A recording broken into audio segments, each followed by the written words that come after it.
مولانا غوث علی شاہ قلندر پانی پتی رحمت اللہ تعالیٰ علیہ نے ایک عاشق کا واقعہ لکھا ہے۔ ایک بھٹیارا تھا، یہ جو دانے بھونتے ہیں نا، لوگ دور دراز سے اس سے وہ دانے بھنے ہوئے دانے لینے آتے تھے۔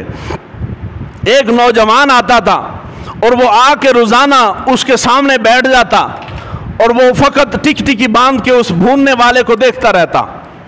6-7 سال گزر گئے۔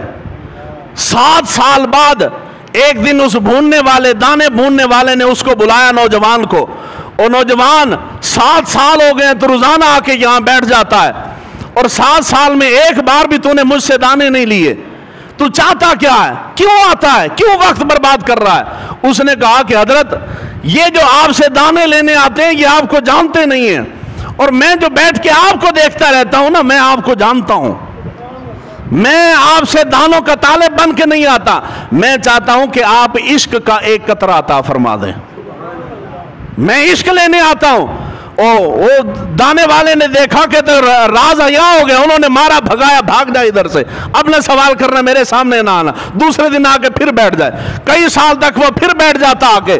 ایک دن تنگ آ کے آپ نے فرمایا ایسے کر، تو باز نہیں آئے گا، فلاں جنگل میں فلاں جگہ پہ جانا، وہاں ایک نوجوان پڑا ہوگا، اس کا حال دیکھ کے آنا اور پھر مجھے بتانا تجھے کیا چاہیے۔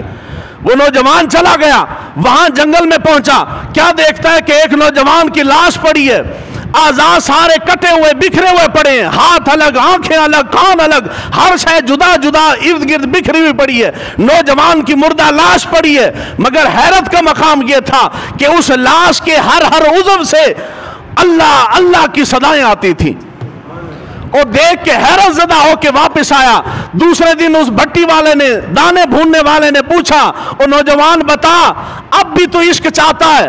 اس نے کہا کہ ہاں، میں گیا تھا، اس حال میں ایک نوجوان پڑا تھا۔ آپ نے فرمایا کہ پتہ ہے وہ اس حال میں کیوں پہنچا ہے؟ اجی مجھے نہیں پتا۔ آپ نے فرمایا وہ اس حال میں اس لیے پہنچا ہے کہ اس نے عشق کا ایک قطرہ لیا تھا، عشق کا ایک قطرہ لیا تھا۔ اب بتا تجھے عشق چاہیے؟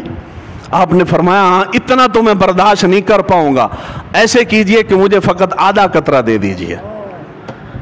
عشق جنا دی ہڈی رچیا، رونا کم ہونا، ملدے بھی روندے، وچھڑے بھی روندے، تو روندے ٹردے راہ۔ جن کو عشق ہو جاتا ہے ان کو تو کائنات میں ہر شے میں اللہ تعالیٰ کے جلوے نظر آتے ہیں۔